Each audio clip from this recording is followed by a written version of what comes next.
For those who are absent, oh.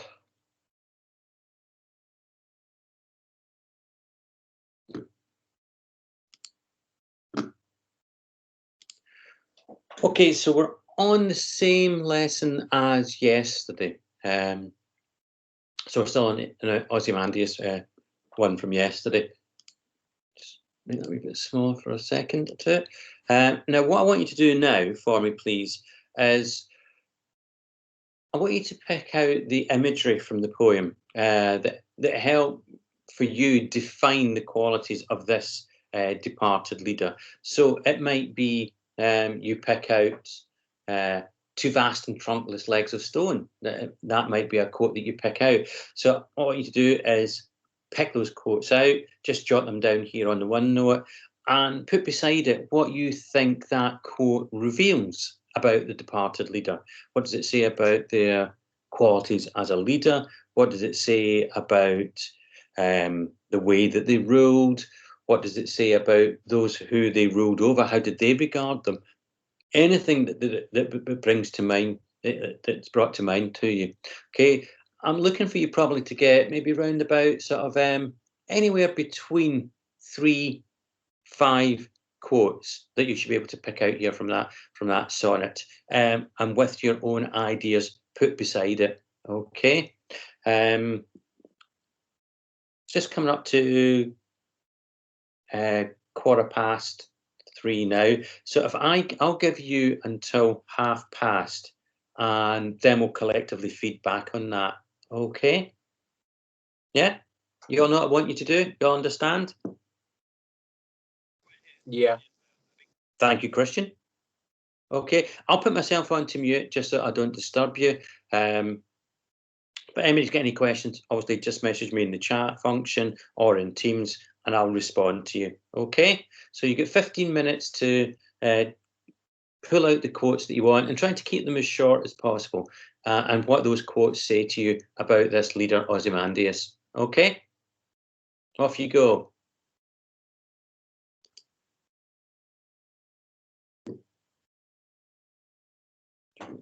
Yes.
Okay, you'll see that I have just popped into the chat function, please.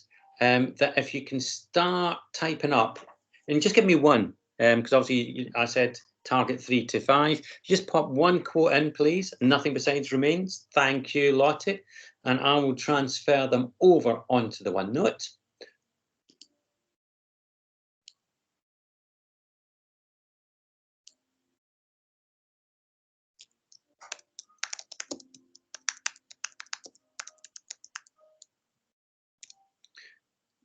Good quote there. And Christian, thank you. The vast trunkless legs of stone. Yeah, very good.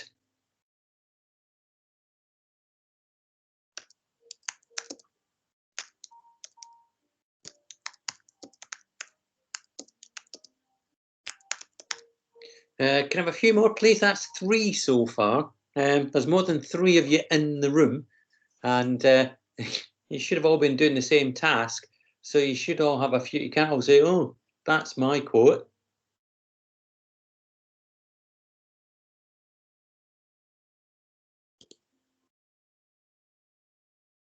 And thank you, Leon, with your shattered visage. Thank you.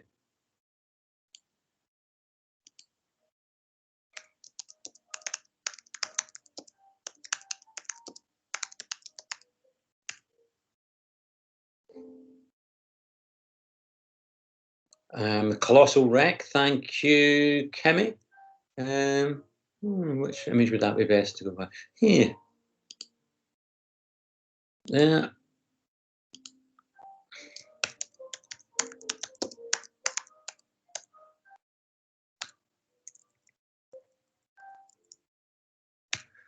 Okay, so as has got 4 now. Well, that's a bit of an improvement. I would have to ask, what's everybody else been doing? Okay, so if we could, here we go. Let's just go on to it here.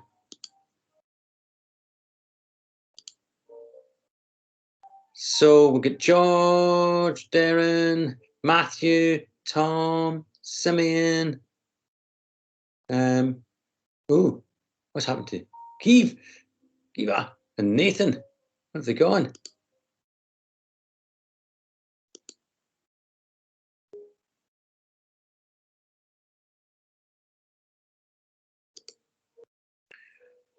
Right, if we can go with what we've got so far. If I go back to my chat function. So if I can come back to you, Lottie, what made you choose that quote, "Nothing beside remains"? What does that kind of say to you? Well, since like it was about quotes of like a departed leader, then since there it's just what they've left behind, that's all that's there. So like maybe like the decisions they made or what they did as the leader, that's all that's left, and like the impact of that is all that's left. Good. Yeah. So there's that real sense, isn't there, of emptiness. Yeah.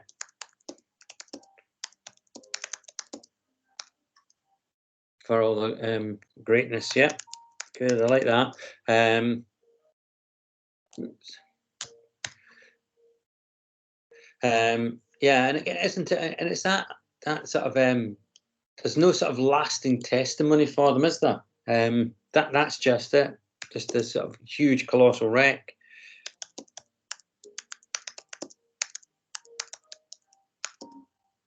Oops.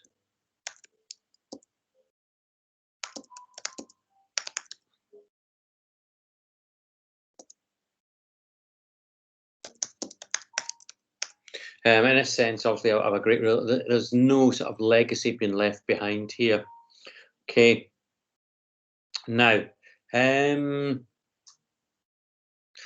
I think it was you that brought up the shattered visage. Why did you choose that one? Because it's showing that if there was a statue of Ozymandias, it's like the structure's shattered, but also his reputation as well. Ah, good. Yes.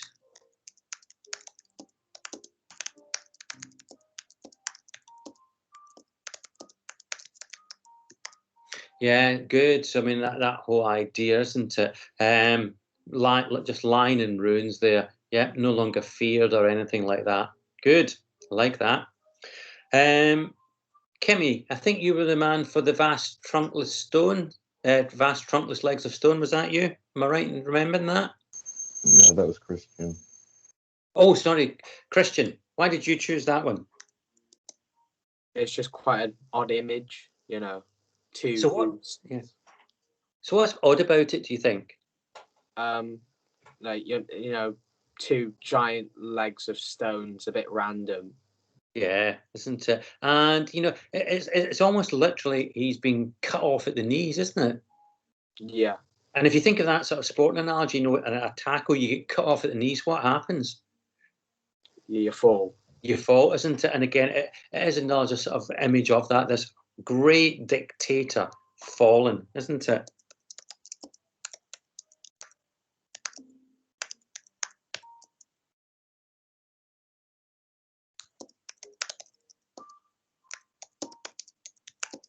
Oops. So is that idea that there's nothing to build on?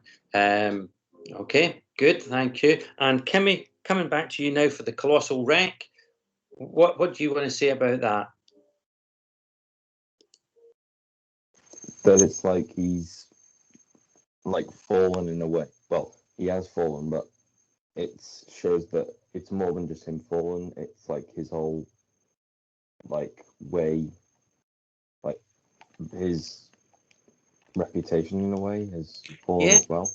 Yeah, you can think about that. You know, everything that he stood for, isn't it? Now, there's quite an interesting juxtaposition going on there with these two words, isn't there? Colossal wreck. So we take that word first of all, colossal. How big is that, Kimmy?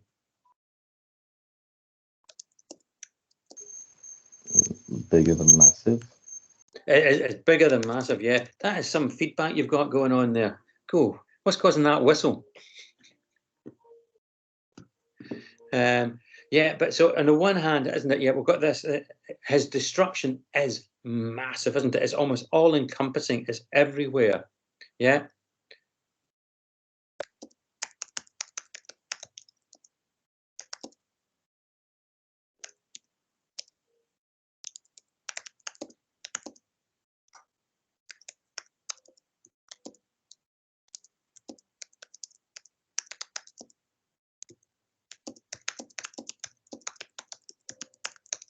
Is this? Oh my goodness, that's strange spelling of huge. Is that idea of it being vast? It's everywhere. It's all encompassing. And again, you know, if you've got wreck, you know, it's something that's lying shattered in ruins. It just shows you it's as if this sort of devastation goes on forever and ever and ever and ever. So let's just go back to the poem itself, because I don't feel I'm going to get much further with people sort of contributing apart from the normal runners and riders. So I just want to take you through part of this poem now for the rest of the lesson. Let's make it a little bit bigger.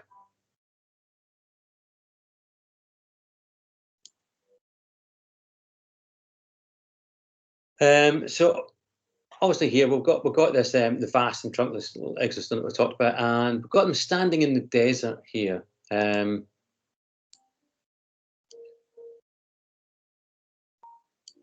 And so what we can begin to think about with this here,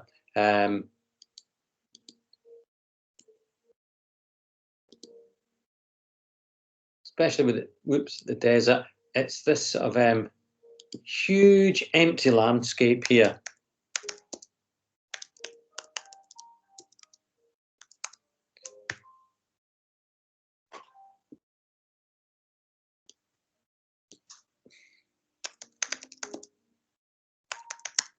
That idea of nothing growing, it's just sort of this huge, vast emptiness. And then we have the face that is half sunk, so you know it's submerged, partly seen. And then we come on to, and I'm sure some of you must have picked this up. We've got the really good, powerful images here of that wrinkled lip and sneer of cold command, giving us the sort of real qualities that this ruler once had. Yeah.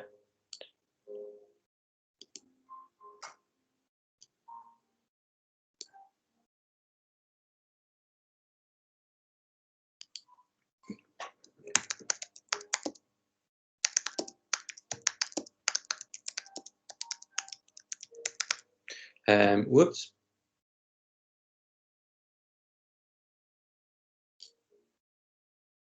So we've got this the ruler here being defined by their personality, and the two bits that really stand out obviously are the wrinkled sneer, which really gives us this idea that this is a contemptuous ruler here. Look, and again, I think we mentioned yesterday, looking down on those that he rules over. Oops. And it tells us that it's well. And I've got the cold command. Obviously, we've got use of alliteration there, and it's that harsh sound of the C as well.